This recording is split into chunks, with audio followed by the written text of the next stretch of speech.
नमस्कार. खबरबातच्या खास बातमध्ये मी विजय पवार आपलं मनपूर्वक स्वागत करतोय. मित्रांनो, संगीत हा विषय आपल्या सगळ्यांचाच आवडीचा विषय. बालपणापासून आणि वयोवृद्धापर्यंत प्रत्येकजण संगीत वेडा आहे. असं म्हटलं जातं की संगीत हा विषय केवळ ऐकण्याचा नसून तो अनुभवण्याचा सुद्धा आहे. अगदी बाळ जेव्हा आईच्या गर्भामध्ये असतं त्यावेळेला बाळाला संगीत ऐकवलं तर त्याच्यावरती सुद्धा एक संगीतमय वेगळे संस्कार होतात. त्याचबरोबर संशोधकांनी असे शोधून काढलेले की निर्जीव म्हणता येणाऱ्या सजीव असणारी झाडं, ह्या सजीव असणाऱ्या झाडांना जर संगीत ऐकवलं त्यांच्यामध्ये सुद्धा काही बदल दिसून आलेले आहेत शास्त्रज्ञांना. असा हा संगीताचा विषय. आज आपण याच विषयावरती चर्चा करणार आहोत. आपल्याकडे आलेले आहेत भाग्यश्री देशपांडे पाटील, ज्या गेली 26 वर्ष शास्त्रीय संगीत गात आहेत. शास्त्रीय संगीत गात गात त्याने अनेक प्रेक्षक जिंकलेले आहेत. आपल्या गायनाने त्यांनी प्रेक्षकांना मंत्रमुग्ध केलेलं आहे. आपण चर्चा करूया भाग्यश्री देशपांडे पाटील यांची. नमस्कार मॅडम, तुम्ही आमच्या स्टुडिओमध्ये आलात. आम्ही तुमचं मनपूर्वक स्वागत करतोय. मी तुम्हाला पहिला प्रश्न असा विचारू इच्छितो. गेली 26 वर्ष तुम्ही हा प्रवास, संगीताचा प्रवास तुम्ही करताय. तुम्ही ही सुरुवात कशी केलीत? मुळात माझं घराणं संगीतातलं. बरं. माझे आई वडील दोघंही गातात, त्यामुळे गर्भातच संस्कार झाले. तुम्ही जसं आता मी बोललो त्याप्रमाणे गर्भसंस्कार. अच्छा. तर गर्भातच संस्कार झाले आणि कानावर 24 तास संगीतच होतं. त्यामुळे सुरुवात तिथून झाली आणि वयाच्या 4थ्या वर्षापासून मी व्यासपीठ मिळवलं. थोडक्यात व्यासपीठावर गायला सुरुवात केली मी. अच्छा. पुण्याला पांडुरंग मुखडे यांचा गुरुपौर्णिमेचा कार्यक्रम होता. तर वडिलांनी मला ऐकण्यासाठी तिथे घेऊन गेले. त्यावेळेला तुम्ही किती वर्षाच्या होता? एक 5 ते 6 वर्ष. अच्छा अच्छा. अगदीच लहान होते. तर त्यानंतर मग ते म्हणाले की ही गाते असेल तर एखादं गाणं गाऊ द्या. बरं. तर मी त्यावेळेस बिहाग रागाची कैसे सुख सोय ही बंदिश आणि राग पूर्ण गायला होता मी त्यावेळेला. बरं, त्यावेळेला तुम्ही जो तुम्हाला अशी संधी मिळाली त्या वयात, छोट्या वयामध्ये, तुम्हाला आठवतंय तो क्षण? आठवतं म्हणजे फक्त फोटोग्राफी बघितल्यानंतर आठवतं की आपण गायलोय. बरं. आणि त्यावेळेस ही पण समज नव्हती की माझ्यासमोर कोण बसलेत. त्यावेळेस आप्पा जळगावकर असे बरेच मोठे गायक वादक तिथे होते, पण याची समज नव्हती ना की आपल्यासमोर कोण बसले. तर तरी पण मी गायले होते, जसं जमेल तसं त्यावेळेस पण गायले होते मी. तुमचे आई वडील दोघेही तुम्ही म्हणता की गायक आहेत. तुम्हाला याच्यामध्ये मला असं विचारायचं आहे की आईचं गायन आणि वडिलांचं गायन, शेवटी प्रत्येक कलाकार हा वेगळ्या अंगाने, वेगळ्या ढंगाने गात असतो. त्याची स्वतःची एक गायनाची लकब असते, कला असते. तुम्हाला या आई आणि वडील यांच्यामध्ये तुम्ही उजवं असं कोण वाटतं की मी आईचा आदर्श ठेवू का मी वडिलांचा आदर्श ठेवू? हा खूप अवघड प्रश्न विचारला तुम्ही, कारण आई वडील हे सारखेच असतात मुलांसाठी. बरं. आणि मुळात माझी आई शिक्षिका होती, संगीत शिक्षिका होती, त्यामुळे तिचा फारसा मला सहवास नाही लागला. पण वडिलांनी मला 8 तास, म्हणजे शाळेचा जो काही टायमिंग असायचा 10:30 ते 4:30 रियाजाला घेऊन बसायचे ते. अच्छा. हां. आणि संध्याकाळी 5:30 वाजता मैफिल ठेवायची त्यांनी घरी आणि 4 लोक संगीत तज्ञ ऐकायला बोलवायचे. बरं. आणि ही काय गाते जरा बघा. आणि मला त्यावेळेस कंटाळा यायचा ना, काय तर मला त्यांनी आमिष द्यायचा की तुझा आज मी नवीन ड्रेस गेला, आज तुला मी खाऊ आणेल, मग हा राग गाऊन दाखव तू. मग आई शाळेतून येईल ना तर तिला हा राग गाऊन दाखव. असं आमिष यायचं मला आणि मी तसं करत गेले. म्हणजे माझ्या मोठं होण्यामागे सगळ्यात जास्ती वाटा माझ्या वडिलांचा आहे. म्हणजे वडिलांनी सगळं सोडून, संगीत क्लासेस सोडून, नोकरी सोडून फक्त माझ्याकडे त्यांनी लक्ष द्यायला सुरुवात केलं. आणि 6वी पर्यंत मला शाळा कशी ती माहीत नव्हती. मी फक्त परीक्षेला जायचे. पण असं नाही तर घरी शिक्षक यायचे मला शिकवायला. तर तो भाग त्यांनी खूप माझ्यासाठी चांगला केला की वर्षातले जे शिक्षणाचे खरे दिवस होते, जिथे आपण घडतो. आता मला शिकवलं तर मी नाही घडणार, पण काही दिवस होते आपण लहानपणी शिकतो, तो संस्कार खूप छान केला त्यांनी माझ्यावर आणि त्याचा फायदा मला खऱ्या अर्थाने आता होतोय. म्हणजे वडिलांचाच प्रभाव तुमच्या गायकीवरती जास्त प्रमाणामध्ये दिसून येतोय असं म्हणायला काहीच हरकत नाही. काहीच हरकत कारण आई शिक्षिका असल्यामुळे तिचा सहवास कमी मिळाला. वडिलांनी तुम्हाला घडवलं, स्टेप बाय स्टेप तुम्हाला एक एक गोष्टी दिलेल्या आहेत. मूळ तुमचं गाव कोणतं? तुम्ही लहानपण तुमचं कुठे गेलं? माझं मूळ गाव अंबेजोगाई, मराठवाड्यामध्ये अंबेजोगाई हे मूळ गाव माझं. अच्छा. आणि वडिलांचे गुरु कोण होते मग त्यावेळेला? गोविंदराव जळगावकर म्हणून होते तिकडे, प्रसिद्ध गायक. तुम्ही पाहिलेत त्यांना? हो, मी पाहिले. त्यांचं गाणं ऐकलं तुम्ही? ऐकलं. ते मामा, त्यांचे मामाच लागायचे नात्यानी. नात्यानी. पण त्यांच्याकडेच त्यांचं शिक्षण झालेलं. त्यांनी भरपूर गुरु केले, म्हणजे हाच एक गुरु म्हणून नाही, जिथून मिळेल तिथून वेचलं घेतलं. अच्छा. आणि मग ते तुमच्यापर्यंत पोहोचवलं. आणि नंतर मग तुम्ही वडिलांच्या नंतर तुमचे गुरुजी प्रॉपर असे म्हणजे एक हे गाणं मला शिकायचं आहे, मला एक गुरुची गरज आहेच, ती लागतेच प्रत्येकाला. बरोबर. एक स्टेज अशी येते आपल्याकडे की मला ह्या गुरुकडून शिकायचं आहे. तुम्ही कोणता गुरु केला? मी त्यानंतर नाट्य संगीताकडे थोडंसं कन्व्हर्ट झाले. मग मी जयमाला शिलेदारांकडे पुण्याला महिन्यातून 2 वेळेस यायला लागले. मग त्यांच्याकडे यायचं, त्यांच्या तिकडेच राहायचं, 1-2 दिवस राहायचं, शिक्षण घ्यायचं. आणि म्हणजे जयमाला शिलेदार यांनी गुरुकुल पद्धतीने शिक्षण तुम्हाला दिलं असं म्हणायला काही हरकत नाही. पण मी गाव सोडलं नव्हतं, मी जाऊन येऊन करायचं. म्हणजे अंबेजोगाईवरून तुम्ही कुठे पुण्याला यायचे. तो प्रवास तुम्ही करायचा. तेव्हा तुमचं वय किती होतं साधारण? त्याच मी असेल 8वी-9वीला असेल, 7वी ते 9वी पर्यंत. तुमचं शिक्षण सांभाळून वगैरे सगळं सांभाळ. अंबेजोगाई वरून तुम्ही मुंबईला कशा आलात? अंबेजोगाई ते मुंबई. आणि मला वाटतं आता तुम्ही खारघरमध्ये मेडली संगीत तुम्ही शिकवताय, म्हणजे तुमचे क्लासेस चालत आहेत. अंबेजोगाई ते मुंबई ते खारघर, नवी मुंबई, हा जो प्रवास आहे, ह्या प्रवासाविषयी थोडं आम्हाला सांगा. पुण्याला शिक्षण घेतल्यानंतर मला असं वाटायला लागलं की आपण आता हे छोटं गाव पडते, आता आपण इथेपेक्षा तर जरा बाहेर पडूया. मग मी असं चॉईस केलं की आपण मुंबईत राहूया. मग मुंबईत राहायला आले. मी रेंटवरती राहायचे. त्यानंतर मी अजय पोहनकरांकडे शास्त्रीय संगीताचं शिक्षण घ्यायला सुरुवात केली. अच्छा. तुमचे दुसरे गुरु? हा, दुसरे गुरु. जयमाला शिलेदार ह्या तुमच्या पहिल्या गुरु. वडील हे पहिले गुरु. जयमाला शिलेदार म्हणजे वडिलांचा म्हणजे आई म्हणतात ना, पहिला गुरु आपला आई वडील हाच असतो. त्यानंतर शैक्षणिक म्हणून तुम्हाला ते गुरुजी तुम्हाला मिळाले गाण्यातले. आणि दुसरे आता तुम्ही कोण म्हणाला? अजय पोहनकर. त्यांच्याकडे मी काही वर्ष गेले. त्यानंतर मग त्यांना खूप कॉन्सर्टमध्ये बिझी असल्यामुळे मग परत मी सुरेश वाडकरांकडे शिकायला गेले. ते उत्तम शास्त्रीय गातात. सुरेश वाडकर. लोकांना असं वाटतं की ते फक्त सुगमच गातात. बरोबर. तर ते उत्तम शास्त्रीय गायक आहेत. तर मी त्यांच्याकडे मग 5 ते 7 वर्ष शास्त्रीय संगीताचं शिक्षण त्यांच्याकडे घेतलं. अच्छा. जयमाला शिलेदार, अजय पोहणकर, बरोबर आहे. नंतर सुरेश वाडकर. हो. तिघा जणांचा स्पर्श म्हणजे तुमच्या गाण्याचा स्पर्श, त्यांचा म्हणतात ना गुरुचा स्पर्श, गुरुस्पर्श म्हणतात, तो होणं गरजेचं असतं. याच्यावर हे सगळं घेत असताना तुम्हाला काय वाटलं? म्हणजे नेमकं आपण गुरुची तुलना करू शकत नाही. नक्कीच तुम्ही आता मला ह्या प्रश्नाचं उत्तर देताना तुम्ही मला हे बोला की गुरुची तुलना करता येत नाही. तरी पण मी एका गुरुकडून दुसऱ्या गुरुकडे, दुसऱ्या गुरुकडून तिसऱ्या गुरुकडे जातोय, ते क्षण त्या गुरुकडून मिळणारं प्रत्येकाचं वेगळं काहीतरी असतंच. तुम्हाला कुणाचं वेगळेपण, ह्या तिघांमध्ये काय काय वेगळेपण जाणवलं? हा एक म्हणजे तुमचं एक आत्मपरीक्षणाचा तुमचा स्वतःचा एक असा एक. बरोबर. जयमाला शिलेदारांकडे गेल्यानंतर त्यांच्याकडून प्रेम आणि माया ही खूप मिळाली मला. म्हणजे त्या अगदी मुलीप्रमाणे शिकवायच्या मला. पोहनकरांकडे गेल्यानंतर त्यांच्याकडे खूप चांगल्या पद्धतीने त्यांनी शिकवलं मला. म्हणजे एक चांगली गाते आणि हिला आपण घडूया ह्या दृष्टिकोनातून त्यांनी शिकवलं. आणि ज्यावेळेस मी वाडकरांकडे गेले ना, त्यावेळेस त्यांनी पर्सनली, आता त्यांच्याकडे भरपूर जण जातात, 25, 30, 40 जण शिष्य त्यांच्याकडे. तर त्याच्यानंतर त्यांनी पर्सनली माझ्याकडे लक्ष दिलं की ही चांगली गाते, मग तू हे गा, तू हा सूर लाव, मग कसा लावतेस, मग जरा असं लाव, अशी गा.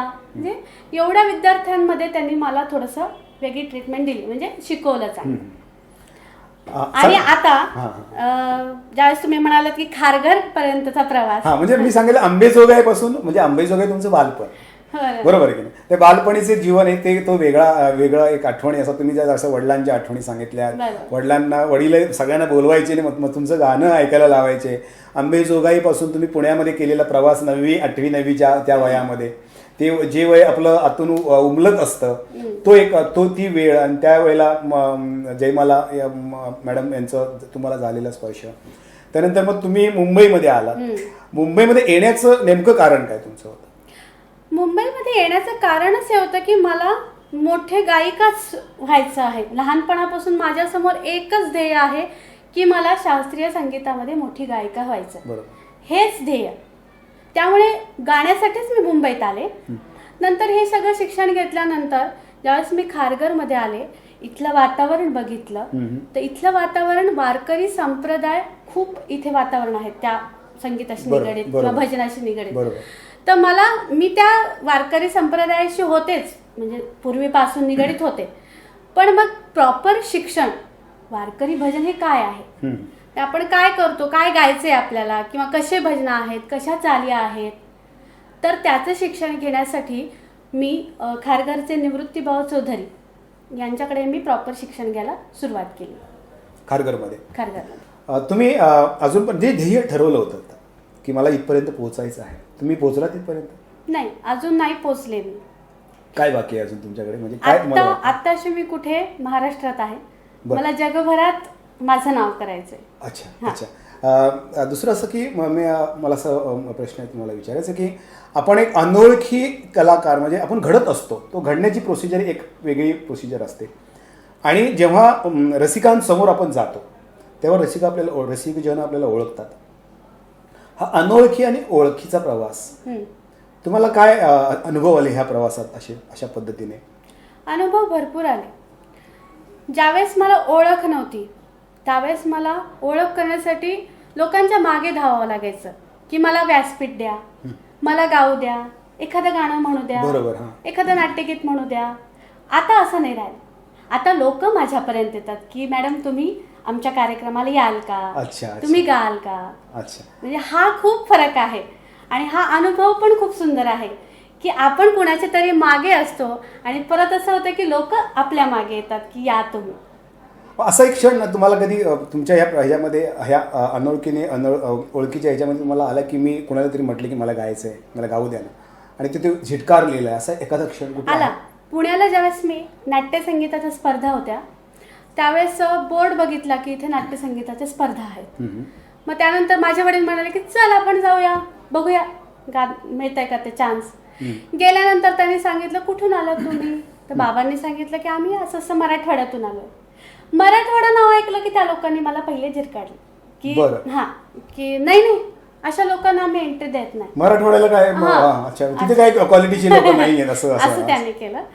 तर मग जयमाला तेच तिथे परीक्षक होत्या. मग त्या आल्या तर म्हणजे अगं तू इथे कशी, तर असं म्हटलं तर मी म्हटलं मला पण या ह्याच्यात कॉम्पिटिशन मध्ये भाग घ्यायचा. बरोबर. तर मग त्यांची ओळख लागल्यामुळे मला तिथे एंट्री मिळाली कशी तरी. मग नंबर येत नाही, 30 स्पर्धक झाले, 40 स्पर्धक झाले, बापरे. 45, 47, 48 कसं तरी माझा शेवटचा नंबर लागला. आणि मग तिथे नरवरे कृष्णा समान हे नाट्यगीत गायलं. इतक्या टाळ्या पडल्या लोकांच्या की अक्षरशः लोकांनी मला उचलून घेतलं त्या ठिकाणी. तर त्या एका नाट्यगीताने मी प्रसिद्धीला आले तिथे लगेच, आणि फर्स्ट प्राइज पण मिळालं मला. Very good, very good.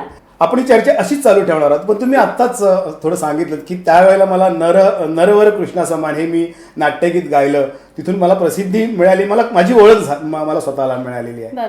आज मलाही आणि आमच्या सगळ्या प्रेक्षकांनी ऐकायचं आहे ते नाट्यगीत जे तुम्ही नरवर कृष्णा समान गायलेलं होतं, थोडं ते शब्द.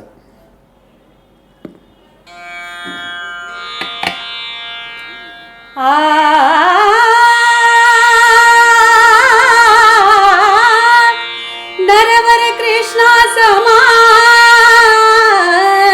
नरवर कृष्णा समान, नरवर कृष्णा समान, नरवर कृष्णा समान, नरवर कृष्णा समान, नरवर कृष्णा समान. वा वा वा वा, मस्त. मित्रांनो, नरवर कृष्णा समान हे आपण नाट्यगीताचं झलक ऐकलीच आहे. मित्रांनो, आपण घेतो एक छोटीशी विश्रांती. स्वप्नील जोशी. तरुण, सुपरहिट, विश्वासार्ह आणि सगळ्यात वेगानं वाढणारा brand. Ready ready ready. TJSP, तरुण, फायनान्शियली स्ट्रॉंग, तुमचा विश्वास जपणारी आणि सगळ्यात वेगानं वाढणारी सहकारी बँक. ब्रँड म्हणजे स्वप्नील जोशी. आणि बँक म्हणजे TJSP. काय आहे? बाबा काका मामा आजोबा सगळे आजकाल खुश असतात, कारण आई काकी मामी आजी न चुकता खमंग मेजवानी बघतात. सोमवार व गुरुवार दुपारी 1:30 वाजता. वहिनी, तुम्ही नाराज होऊ नका. आम्हाला माहितीये तुम्हाला दुपारी 1:30 वाजता शक्य होत नाही, म्हणून तीच खमंग मेजवानी घेऊन आम्ही पुन्हा येतोय मंगळवार आणि शुक्रवार सायंकाळी 6 वाजता. चुकवू नयेच अशी खमंग मेजवानी. ब्रेकनंतर पुन्हा एकदा तुमचं मनपूर्वक स्वागत. आपण चर्चा करतोय भाग्यश्री देशपांडे पाटील यांच्याशी, ज्या उत्तम गायिका आहेत. अनेक संगीत मैफिली, ज्या शास्त्रीय मैफिली त्यांनी गाजवलेल्या आहेत. मला सांगा मॅडम, की मगाशी तुम्ही आम्हाला सांगितलं की जयमाला शिलेदार हे तुमच्या जीवनामध्ये आलेल्या तुमच्या पहिल्या गुरु खऱ्या अर्थाने. त्यांनी तुम्हाला ते व्यासपीठ उपलब्ध करून दिलं की जिथे तुम्ही नरवर कृष्णासमान हे नाट्यगीत गायलं. लोकांनी उत्स्फूर्त तुम्हाला प्रतिसाद दिला, फर्स्ट प्राईज तुम्हाला मिळालं. तुमच्या आयुष्यामध्ये नंतर मला वाटतं तुम्हाला मागे वळून बघण्याची गरज लागली नसेल. तर तुम्ही कोणकोणती व्यासपीठ अशी गाजवलेली आहेत, कुणाकुणासोबत तुम्ही गायलेले आहात? त्यानंतर मी भरपूर व्यासपीठं गाजवले. मुंबईत रवींद्र नाट्य मंदिरला जो कला अकादमीचा कार्यक्रम होतो तिथे गायले मी. परत कर्नाटक राज्यात गायले मी. तर तिथे मला बाल सरस्वती हा पुरस्कार त्यांनी प्रदान केला कर्नाटक राज्याचा. त्यानंतर मी तिथेच हुमनाबाद म्हणून एक ठिकाण आहे, तिथे दत्त जयंतीचा मोठा कार्यक्रम होतो माणिक प्रभूला. माणिक प्रभू म्हणून तिथे पण मी CR व्यास, जितेंद्र अभिषेकी, अजून असे बरेच मोठे मोठे दिग्गज गायक ज्यांच्यासोबत मी पण गायले. म्हणजे अखेर शेवटी गायले असेल किंवा सुरुवातीला गायला असेल, पण त्यांच्यामध्ये मी व्यासपीठावर तुम्ही गायलात. हा. परत आमच्याकडे आंबेजोगाईला यशवंतराव चव्हाण महोत्सव होतो, जे की मिनी सवाई असं म्हटलं जातं. दरवर्षी असतो.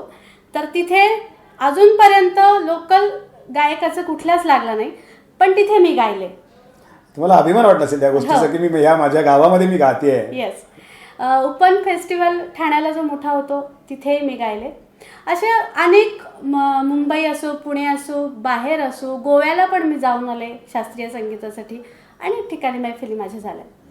आणि विशेष बाब माझी म्हणजे वयाच्या 18व्या वर्षी सूरमणी मिळणारी मी भारतातली पहिली गायिका होती. वा वा वा, खरोखर तुमचं अभिनंदन करायला हवं या गोष्टीसाठी. सूरमणी हा म्हणजे पुरस्कार तुम्हाला त्या मिळालेला आहे.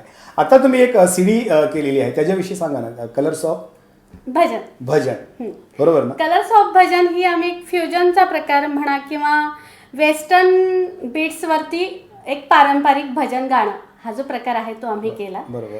तर त्यामध्ये खूप सुंदर सुंदर अनुभव आम्हाला मिळाले की पारंपरिक हे भजन आहे, मग याला आपण वेस्टर्न बीट लावल्यानंतर काय होऊ शकेल, त्याच्यामध्ये काय बदल होऊ शकतात. एक्झॅक्टली. कारण हे आम्ही केलंच मुळात तरुण पिढीसाठी. हे कदाचित वयस्कर लोकांना पटलंही नसेल, बरोबर, पण तरुण पिढी खूप ऐकते हे गाणं.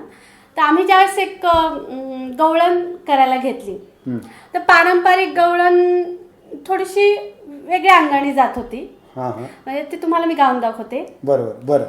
रे मज भुलविले वेणू नादे, रे मज भुलविले वेणू नादे, वेणू वाजविला गोविंदे, वेणू वाजविला गोविंदे, मज भुलविले वेणू नादे. हे पारंपरिक. बरोबर. आता याला आम्हाला वेस्टर्न करायचं होतं. याला आम्ही टोन बदलला गाण्याचा. रे मज भुलविले वेणू नादे, रे मज भुलविले वेणू नादे, वेणू वाजविला गोविंदे, वेणू वाजविला गोविंदे, मज भुलविले वेणू नादे. म्हणजे जी मधली जी आपली भजन ठेकाय धिन्ना धिन्ना याला आम्हाला थोडं जसं दांडिया म्हणतो ना बरोबर, त्या हा. ट्रॅक मध्ये कन्वर्ट करायचं होतं. आणि कसा अनुभव होता तो तुमच्यासाठी तो छान होता अनुभव, म्हणजे सुंदर गाताना होता. सुद्धा वेगळा अनुभव तुम्हाला कशा पद्धतीने तुम्हाला घेता आला? गाताना छान अनुभव होता की आपण काहीतरी वेगळं करतोय, हटके करतोय, हा एक मोठा अनुभव होता. आणि आम्ही पारंपरिक कधीच साथ सोडली नाही, बरं. त्याला धरूनच आम्ही वेस्टर्न केलं, म्हणजे जे काही फ्युजन केलं ते. आज मला वाटतं तुम्ही वारकरी भजन सुद्धा गाता. बरोबर. तुम्ही शास्त्रीय संगीत म्हणजे शास्त्रीय बैठक सुद्धा तुमची आहे. हम्म. तर शास्त्रीय बैठक आणि वारकरी भजन हम्म. याच्यामध्ये काय तुम्हाला कशामध्ये तुम्हाला जास्त आनंद मिळतोय? मला ना शास्त्रीय संगीतात आनंद खूपच आहे, कारण त्याच्यात मानसिक आनंद आपल्याला भेटतो.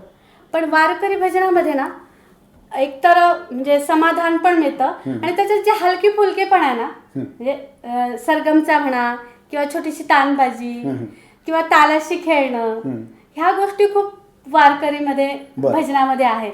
तर त्या गाताना खूप स्वतःला खूप आनंद भेटतो की आपण काहीतरी वेगळे गातो आणि लोकांना पण आनंद येतोय, प्रेक्षकांना पण आनंद तेवढाच भेटतो. बरं. हा. आणि शास्त्रीय पद्धतीने तुम्ही गाता त्यावेळेला? शास्त्रीय गाताना मुळात तुमची बैठक, बरोबर. तुम्ही खूप शांतता पाहिजे तुमच्या गाण्यामध्ये, त्यामुळे ती शांतता सुरुवातीला पाहिजे. तुम्ही त्या रागात, राग कुठला गातोय त्या रागाचा रस ओळखून तो भाव प्रकट करण्याचा तुम्हावरती जिम्मेदारी असते आणि तो लोकांपर्यंत आलापीमधूनच पोच करायचा असतो. भजनाला कसं शब्द असतात पण एखादी बंदिश असते आणि तो भाव तुम्हाला प्रेक्षकांना प्रकट करायचा असतो. तर तो भाव प्रकट करण्यासाठी तुम्हाला स्वतःमध्ये, म्हणजे एखादी प्रेमिका आहे, की प्रेमिका आहे, तर ती प्रेमिका माझा प्रियकर आलाय हे कसं सांगेल, माझा प्रियकर नाहीये, तो परदेशात गेलाय, तर ते विरह सुद्धा आपल्याला आपल्या शब्दातून, शास्त्रीयमध्ये तुमच्या गायिकेमध्ये तो विरह, तो आल्यानंतर जो आनंद मिळतो तो आवाजातून आपल्याला प्रकट करायचा आहे. तर तो फरक तुम्हाला शास्त्रीयमध्ये दाखवावा लागतो. म्हणजे प्रेक्षकांच्या मनात जायचं असेल तुम्हाला तर, नाही तर तुम्ही जर एखादा राग आहे आणि तो रागासारखा गायचा आहे, मला आरो अवरो असा असा असा आहे आणि मला तसं गायचंय, तर ते वेगळी गोष्ट राहील. पण ज्यावेळेस तुम्हाला हृदयात भिडायचं असतं लोकांच्या, तुमचे सूर हृदयात जावे, तर त्यावेळेस हा विचार खूप महत्वाचा ठरतो आणि तो मी करते. तो मी तुम्हाला अनुभवता येतो, म्हणजे तुम्ही घेताय. जेव्हा एखादं गाणं तुमच्या समोर असतं, आता अभंगाचंच आपण घेऊया ना, तुकोबांचे अभंग, ज्ञानोबांचे अभंग, कुठल्याही संतांचे अभंग घेतले, तर जेव्हा अभंग तुम्ही गाता त्यावेळेला त्या अभंगाचे शब्द, त्यातील भाव, त्यातील तो रस, ती भावोत्कटता जी आहे ती तुम्हाला अनुभवता येते का गाताना येते ना, कारण आपण ज्यावेळेस असं मला एक असा अनुभव हवा आहे की तुम्हाला एक असा त्यावेळेला असा एक अनुभव मिळालेला आहे की मी हे गातोय, मी तो भाव जगते. बरोबर. जनरली असं होतं की प्रत्येक मैफलीमध्ये थोडासा वेगळा अनुभव असतो. बरोबर. मैफल ही एक प्रयोग आहे. तर मला प्रत्येक मैफलीमध्ये वेगवेगळा अनुभव आला. तर एका मैफलीत असं झालं की मी स्वतःमध्ये एवढं रंगून गेले की माझ्या डोळ्यातून अश्रू चालू होते. मी एक भैरवी गात होते, त्याची शब्द होती की पोटा पुरते देई विठ्ठला, देवा लई नाही मागणं. तर माझ्या डोळ्यात अगदी अश्रू वाहत चालले होते आणि मी गात होते की मला आता काही नको देवा, मला जे मिळतं ते पोटा पुरतं दे, आता मला काही नको. तो भाव तुम्हाला तुमच्या मनामध्ये उतरला आणि ते प्रकट होत होता, माझे अश्रू वाहत होते मैफलीमध्ये. आणि ते थांबवून मी 2 मिनिटं म्हणजे रडले आणि मग परत लोकांना बोलले. मला हे भजन मला ऐकायला आवडेल. हे भजन नक्की घेऊ. नक्कीच मला हे ऐकवा. आणि मला एक बंदिशी तुमच्याकडून मला ऐकायची. अच्छा. तर मी तुम्हाला जी बंदिश ऐकवते ती माझ्या वडिलांनी रचित आहे. मी तुम्हाला 2 मिनिटं ऐकवते. राग वाचस्पतीमध्ये त्यांनी ती बंदिश केली.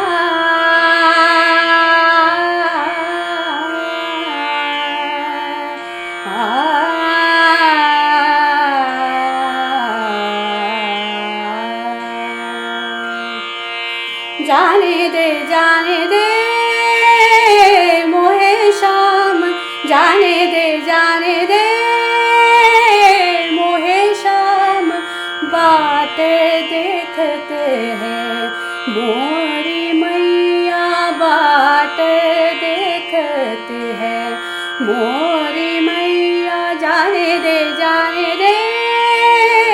मोहे शाम, जाने दे जाने दे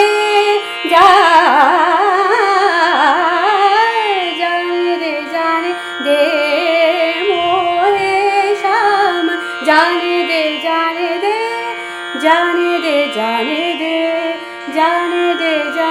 दे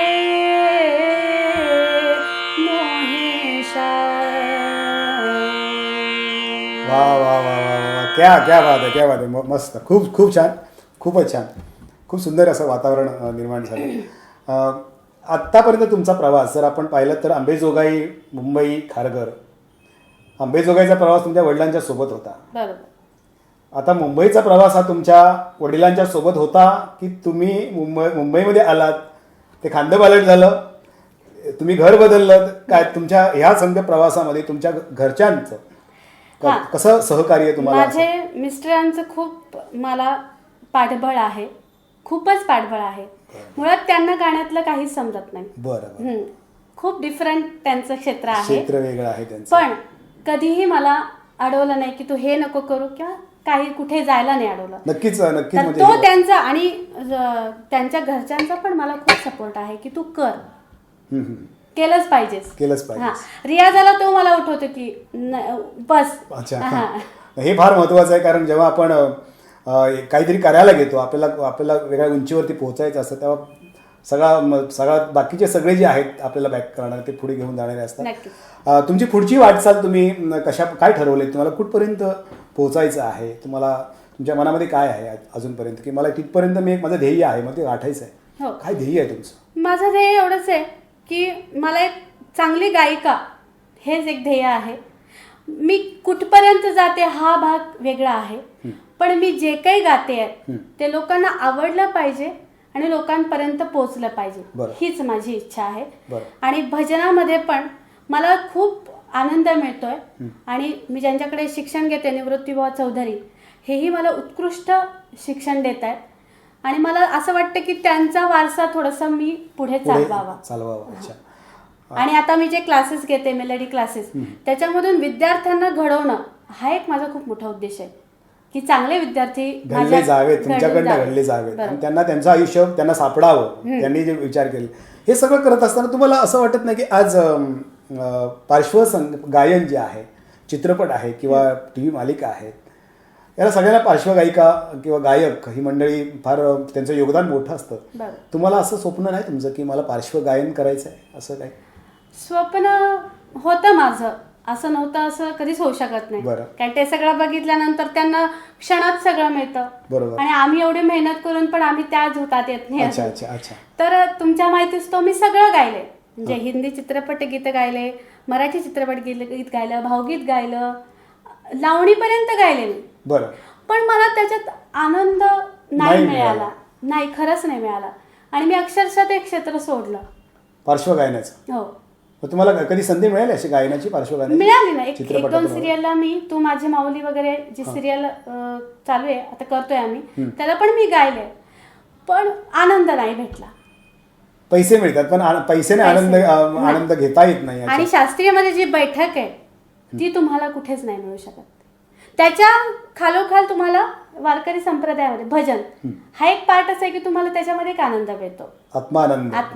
नक्कीच, कारण ते आपण त्याची पूजा करतो. येस, बरोबर, देवाची पूजा करतो, त्यामुळे तो आनंद खूप वेगळा, आपल्या भावातून, आपल्या शब्दातून, आपल्या भक्तीतून. आणि कारण बरेच जण म्हणतात की तुम्ही ठुमरी उपशास्त्रीयमध्ये मोडते, ठुमरी आहे किंवा टप्पा आहे, पण त्यात नाही मिळत, कारण त्यात शृंगार रस आहे. त्यामुळे तुम्ही तुमची चंचलपणा आणि शृंगारीपणा तुम्हाला दाखवायचा. पण अभंगात कसं आहे की तुमच्यातले भाव, तुमचा स्वभाव त्याच्यात उतरतो. नक्कीच नक्कीच. आणि तो आनंद तुम्ही घेताय ते घेते अजूनपर्यंत. आतापर्यंत घेत आले आणि घ्यायचा आहे. नक्कीच तुम्हाला पुढच्या आयुष्यामध्ये खूप हे सगळे आनंदाचे क्षण, आनंदाचे ढोह तुमच्या आयुष्यासमोर उभे राहतील. पण तुम्ही पुढे आयुष्य घेऊन जात असताना तुमच्यासमोर असे अनेक नवोदित कलाकार, नवोदित गायक मंडळी तुमच्यासमोर घडतायत, तुम्ही घडवताय. बरोबर. ह्या सगळ्यांना तुम्ही ह्या कार्यक्रमातून जाता जाता कोणता संदेश द्याल? तुम्ही काय मार्गदर्शन कराल?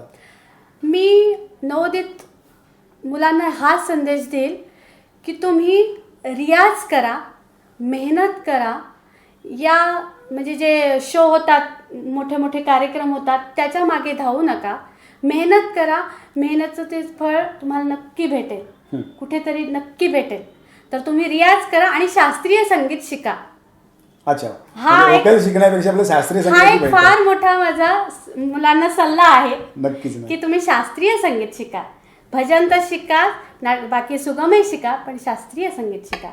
त्यामुळे तुमच्या गळ्यावरती जे संस्कार होतील ते खूप महत्त्वाचे ठरतील तुम्हाला. तुम्ही आमच्या स्टुडिओमध्ये आलात आणि एवढी सगळी चांगली माहिती दिलीत आमच्या तरुण मंडळीने, आमच्या नवीन नवोदित गायकांना सुद्धा तुमच्याकडून बघून निश्चितपणे त्यांना चांगलं मार्गदर्शन मिळेल. तुम्ही स्टुडिओमध्ये आलात, आम्हाला मुलाखत दिली, त्याबद्दल आम्ही स्टुडिओतर्फे तुमचे खूप खूप धन्यवाद व्यक्त करतोय. मित्रांनो, समाजामध्ये असेच अनेक कलाकार आहेत की ज्यांना प्रकट व्हायला व्यासपीठ नाही आहे. त्यासाठी आमचं व्यासपीठ तुमच्यासाठी उपलब्ध आहे. त्यासाठी आमचा पत्ता लिहून घ्या. दोस्तों, हम इंटरनेट के माध्यम से जुड़े रह सकते हैं. हमारा ईमेल एड्रेस है khabarbaat@live.in. फेसबुक पे हम मिल सकते हैं facebook.com/khabarbaat. यूट्यूब पे हम मिल सकते हैं youtube.com/UNBSuman.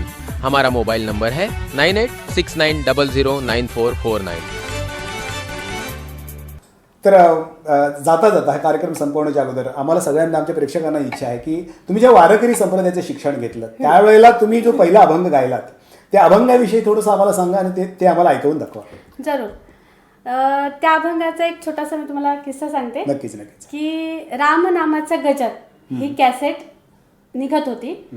तर निवृत्ती बुवांचा मला फोन आला की भाग्यश्री तू येतेस का? म्हटलं येते मी. तर त्यांनी रेकॉर्डिंग स्टुडिओमध्ये मला तो अभंग सांगितला आणि मी डिरेक्टली तो गायला. बरोबर. एकदा सांगितला आणि सेकंड टाइम गायला मी. नक्कीच तर नक्कीच. तो खूप अवघड होता की ते लगेच म्हणजे माझ्या आत्मसात करायचं आणि ते डायरेक्ट रेकॉर्डिंगला गायचं. बरोबर. मग तो अभंग इतका लोकांना आवडला की त्या कॅसेटमध्ये फक्त पहिले 5च गाणे लोकांनी ऐकले. तर तोच अभंग आम्हाला ऐकायला आवडेल. जर